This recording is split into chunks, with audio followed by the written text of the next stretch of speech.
Well, it's a great honor for me to be receiving this prestigious award of Toko Hasegawa. I'm just so thrilled, and I'd like to express my sincere gratitude to the IR Award Committee members, and in fact, all the members of IR, because through the IR and ISARC, I have grown a lot to become who I am today. So thank you very much. The topic that I chose for today's speech is, as Fred said, smart safety assurance for temporary structures.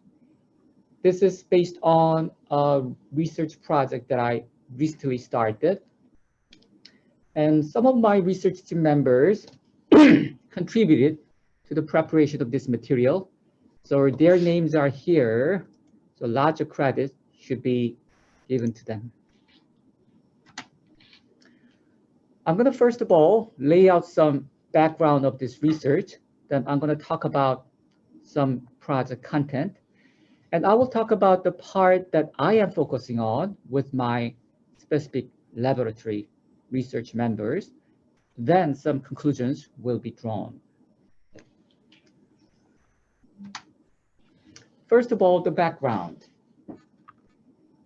The Korea is in trouble, I would say. South Korea had about $1.64 trillion of gross domestic product last year. But 1 year before that, it had larger amount of gross domestic product.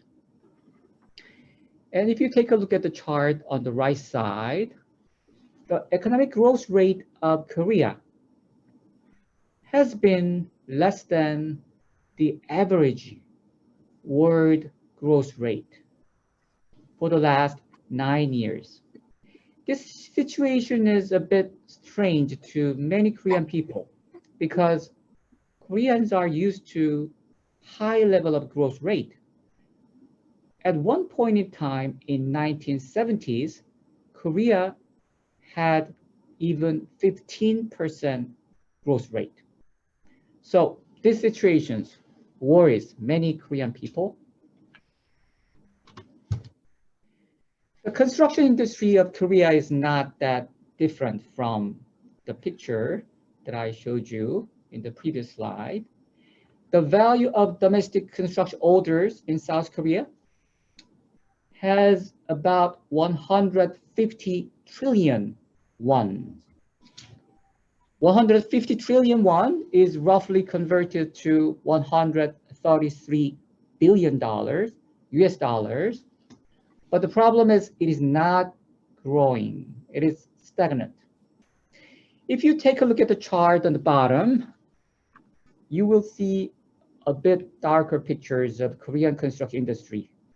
The value of overseas construction orders by South Korean builders reached the highest level about 10 years ago.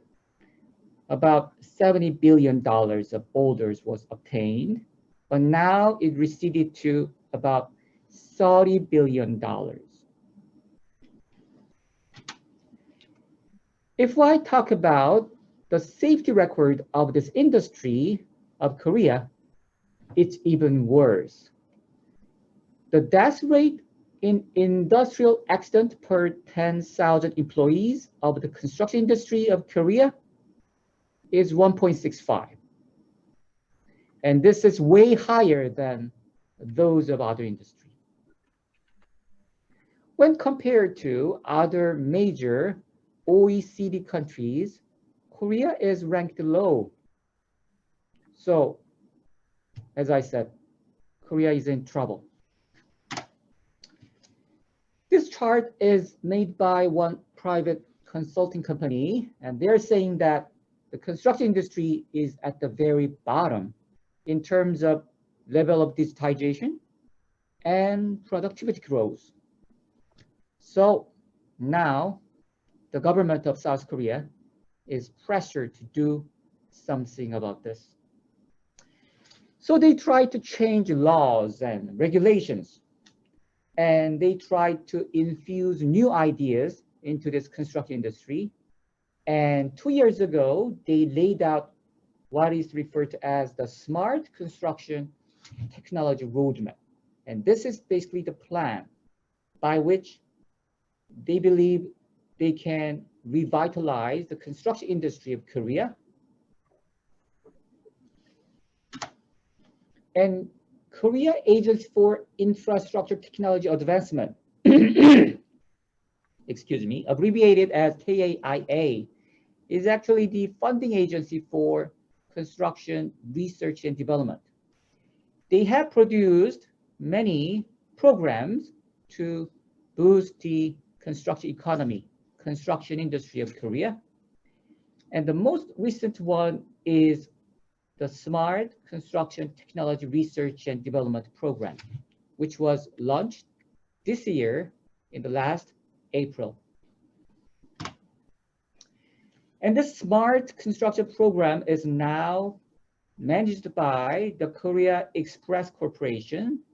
Korea Express Corporation is usually in charge of construction and operation of highway networks of Korea. So basically, the whole construction, the Smart Construction Program is geared toward designing, building, and operating good road infrastructure. This is about $180 million project, and it has 6 years of durations. And let me briefly talk about some major areas of this program. The first area is equipment. Automated control of construction equipment is being investigated in this first area. The second area is actual construction of road structures. So lots of prefabrication and modularization approaches are being investigated. And the third area is smart safety. So this is the field that my project belongs to. So we'll try to cover the issue of how best to be able to make sure that construction workers are safe. And the fourth area is digital platform, smart construction digital platform. So we are trying to emulate the success of the so-called platform industry in the construction industry. And all of these areas are going to be integrated and tested and validated in the Smart Construction Comprehensive Test Bed. So if we succeed in developing good technology, they're going to be marketed to the construction industry. That's the plan.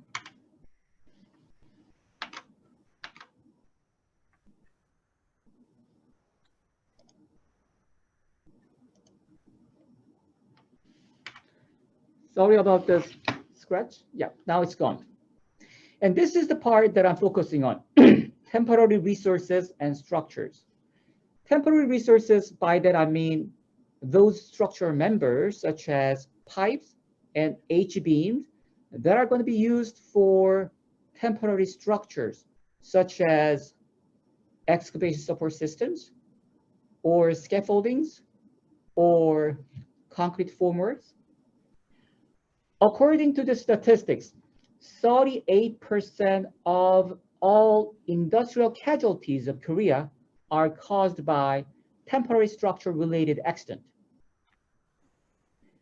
I'm ashamed to say that every year we lose 300 precious lives in Korea because of this temporary structure-related accident.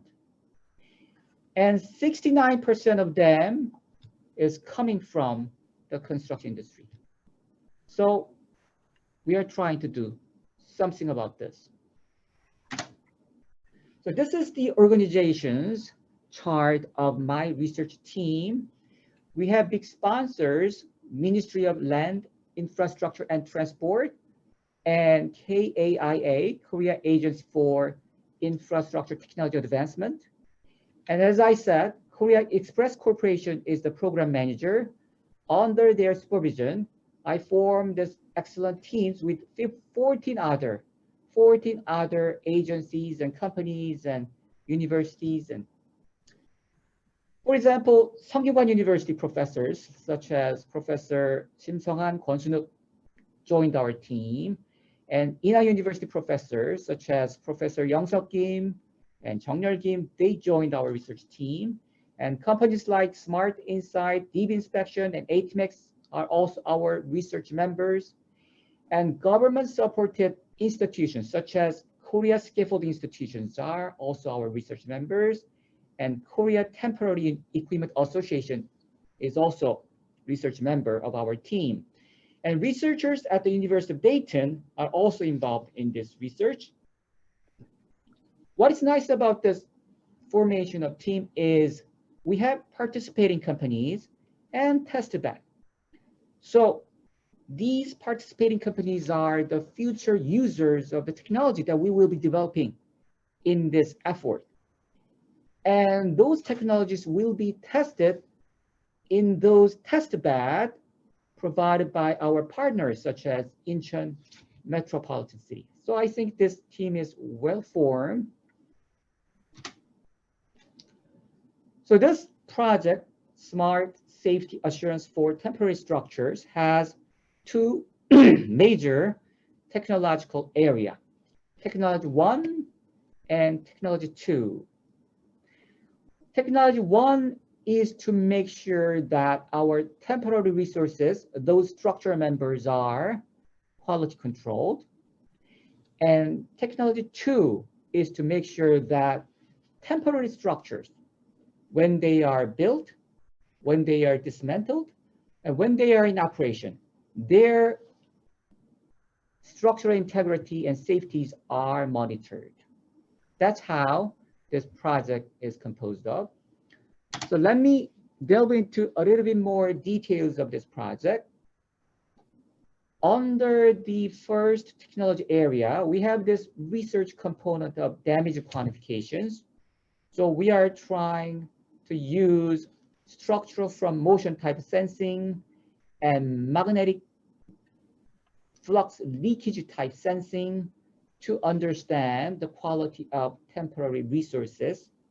Structural from motion sensing is used to check the shape integrity, and magnetic flux leakage sensing is used to check whether or not these materials have some cracks. And their sensing result will be integrated and visualized so that we can have some informed decisions regarding the quality of those structural members. Sungkyuban University professors are behind this task, and they have lots of experiences in various construction automation areas. For example, they have worked on AI and IoT-based cable tension estimation technology. Those of you who have done some work in the cable-stayed bridge construction, you would know how difficult it is to control the tension of these cables manually. But these process has been automated by our researchers. And Smart Insight is a company who is involved with our research effort, and they have experiences in applying this magnetic flux leakage sensing to civil engineering structures, such as this bridge construction project. And this company called Deep Inspection has expertise in deep learning-based image processing to detect various kinds of distresses on the surface of civil engineering structures, such as tunnels. And this slide shows you the second part of the first major technology area. This is to develop performance evaluation criteria for temporary resources and temporary structural member. We have 9 structural members that we are planning to investigate. In fact, what surprised us right after we started this project is that only 3 of those structural members have clear, quantifiable evaluation criteria. The remaining 6 of them do not have any quantifiable evaluation criteria for their quality check. I don't think this is the only problem of Korea. I think this problem is shared by many parts of the world. So we'll try to develop some standardized process and quantifiable evaluation criteria to control the quality of structural members for temporary structure. Korea Scaffolding Institution is behind this task, and they are actually authorized by the government to test and certify temporary resources for their quality check. So they have lots of expertise in this area. Ina University professors are also behind this task, and they have lots of experiences in these types of automation effort, intelligent excavation system, automated equipment control system, crack sealing robot, and exterior wall painting robot. This is the first part of the second major technology area.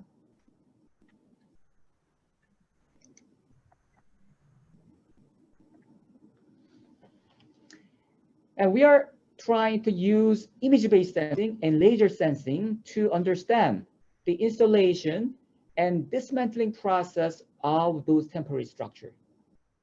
So we'll try to use those sensing to identify any hazardous element of these temporary structure. And actually this particular task is taken care of by myself with my research team members.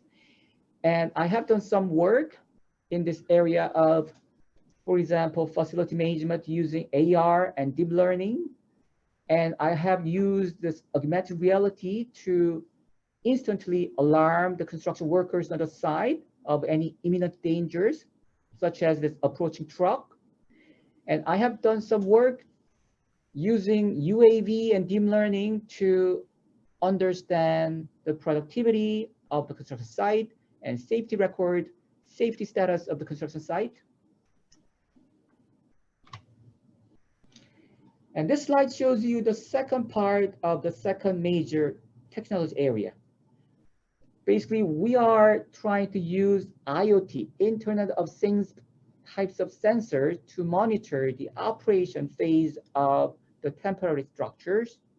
So all kinds of different sensors like tilting sensors and pressure sensors and strain gauges, and they are wirelessly connected so that we can understand the status of these temporary structures.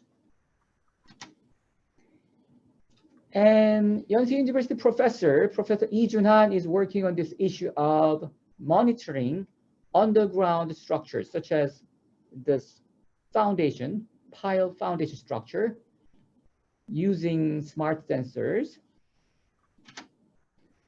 And a company called ATMX has lots of expertise in low power and long distance wireless communication measurement system. So they have done works for checking slope stability using these types of sensors and networking system. And they have done some work for checking the stability and structural integrity of bridges. And urban environment was also monitored by their technologies. We have very clear and concrete scenarios for the field application of our research result. For example, we have investigated the life cycle of temporary resources, how they are produced, how they are delivered to the site, and how they are used and recycled. At every important step of this life cycle, we're going to use those aforementioned sensing technologies such as magnetic flux leakage sensing and structure from motion sensing based on explainable AI, artificial intelligence. This explainable part is very important because our result has to be something that everybody can agree to. If it is not explainable, then people would have hard time in making some consensus about the quality of temporary structure. So this is our plan for technology 1. in case of technology one, in technology two, as I said, we're going to use imaging sensing and laser sensing and all types of IoT sensing. And these sensors will be optimized such that they can measure important characteristics of the site. And these information will be transferred wirelessly to the central server. And on a real-time basis, these data will be analyzed so that finally, eventually, event-driven risk notification will be possible. So based on this result, we're going to be able to dispatch some important safety-related information to the construction workers or anybody who is in charge of the construction site. If I may add a little bit more to what I have done and what I'm going to be doing, I have been testing smart mobility for data acquisition. By smart mobility, I mean robotic dog and unmanned aerial vehicle, UAV. And these smart mobility will give extra ability to our sensors, such as laser sensors and imaging sensor. And we have implemented this handheld mobile laser SLAM equipment based on state-of-the-art SLAM algorithms, such as LeoSAM. And we have gathered some point cloud data of these temporary structures. So we're going to use these different types of smart mobility, such as robotic dog and handheld device and UAV, to gather the point cloud data. And these point cloud data will be used as this feeding information for our deep learning model that we're going to be developing. And hopefully, this effort will lead to automated classification of point cloud data such that we can accurately identify some hazardous area for our construction workers. These are the pictures that I took when I visited a Korean construction site a couple of months ago. This is hotel construction project. This is about $50 million project. So to my standard, this is not that big. However, the scenes that I'm looking at is quite complex enough. So I envision my future technology system to be deployed on this site to scan the whole construction site and accurately identify any hazardous element with regards to temporary structures. That's going to be challenging. And it's a challenging issue. So I'm going to have to lose some sleep. But this is not the only challenge that we are facing now. There is much more grave challenge. And this challenge is already with us, COVID-19. Every day, we hear the report from the government with regard to how many people got infected and how many people died of this virus. I do not know how long it will take for us to overcome this pandemic situation. Some people say it will take 1 year, or some people say it is going to be forever. So we have to have this weird format of online presentation for foreseeable future. But what seems to be certain out of this tragic situation is that this has actually accelerated the arrival of a future. We are living in now in year 2023. Maybe we are living year 2025. The future is already here. This slide shows you some examples of the efforts of Korean contractors and some owner companies. They became much more serious about adopting new automation and robotics technology. I think maybe the momentum is here.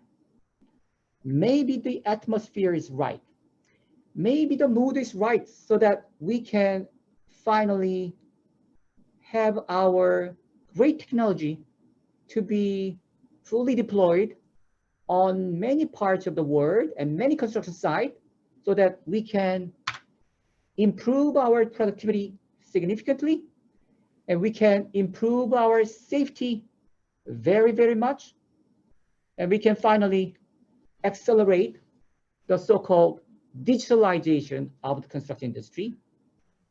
However, I cannot do this all by myself. Of course, I need your help and I need your guidance. And because of that, let me open the floor for any question or comment. Thank you very much. Thank you very much, Young-Hwan. Thanks a lot for this presentation. That's a very, very large project. There's quite a lot of people involved and a lot of activity. I like the integration of all these things together. I think that's quite exciting. I do have a question already from the floor. If people have another question, please type it in. I think it relates to a comment I was going to make myself. I'll read to you. So it says, tracking temporary resources over its life cycle is very interesting from a circular economy perspective. Question, for a scaffold to be bad, it may take years. Do you accelerate the aging of such material? And I think I was going to complement this. You are planning to use machine learning applied to reality capture data, most likely 3D point cloud, but maybe imagery as well. Have you already, I mean, how do you plan to essentially build that data set? Because as the question suggests, you will need to get data about scaffolds that are correct, but also data about scaffolds that are not correct. Yes, I'll be curious about this, and maybe if there is any intention to build some sort of open database of labeled imagery, because a big issue for all of us is getting these data sets, and I think there is a need for a collaborative international effort to do that. Thank you for your questions. This is a great question. Actually, this is the kind of question that somebody who knows from the inside about the process of everything in this particular matter. Yes, actually, we are planning to build some database after accumulating a certain amount of data, and we will be very much welcoming any collaboration offer from any foreign partners, because as I said before, this problem doesn't apply to Korea alone. I think this problem is shared by many parts of the world. And in fact, we're going to use, as I said, the structure from motion type sensing and magnetic flux Nixie type sensing. And those sensing results will be integrated and visualized. And when we see some defective temporary material, there are two ways of deal with this problem. One is fix it. The other is get rid of it. So if that temporary resources are too old and too worn out, so it cannot be repaired anymore, then we have to throw it away. And actually, that's the industry practice as for now. But we're gonna actually refine the process by using more data with more, as Fred said, machine learning type of mechanism so that we can, have better results. Did I answer your question, Frederick? Yes, more or less. I mean, I'd be curious to, one of the questions I was going to ask is, how long is the project and where are you along the line of this? Is it just starting now? And therefore, maybe, we will know better how far you're getting and what kind of database you're building. Because I think many people around the world might be looking in that problem and building their own little data set, and everybody build their data set. And in the end, we would all benefit if we just build up those data sets collectively. Thank you for your question. In fact, this project was started from the last April. So it has been around maybe 6 months. And it has 6 years of duration, the whole program. However, the government is actually urging us to get the job done as quickly as possible so that we can bring this technology to the market as soon as possible. So for the first 2 or 3 years, we'll try to develop the technology. Then the later part of this project will be probably testing and validating phase. So early on, we're going to do lots of work to develop actual technology. So I think the chance of cooperation or collaboration with some foreign partners would be quite possible. Okay. I do have another question, Johan. I hope it's okay if I take that last question, maybe. This is from Sudara Rahman. Could you please share your thoughts and experience on the ease of adaptation of the latest technologies by the on-site workforce? The initiatives, and maybe about the initiatives to ease that adaptation. So, for example, I guess, for example, the use of AR or the dog or something like that. How, you know, is the workforce responsive to this? Or is it difficult or challenging to integrate that, especially, for example, from the point of view of Korea or South Korea? Sorry. Very good question. Thank you very much. Well, what surprised me for the last 18 years of professor experience is that if I give a little bit of vision to my student and they achieve it. So if I set a goal in the very beginning of a semester that this is something that you have to do, then they just get the job done. So those latest technologies, now they are uploaded to, for example, GitHub, right? The source code is shared. And actually this comment is relation to one of the things that I wanted to suggest. Data sharing, not just data sharing, also code sharing, source code sharing. If this kind of culture is nurtured in our society, then maybe we can have more easy adaptation of these so-called latest technology.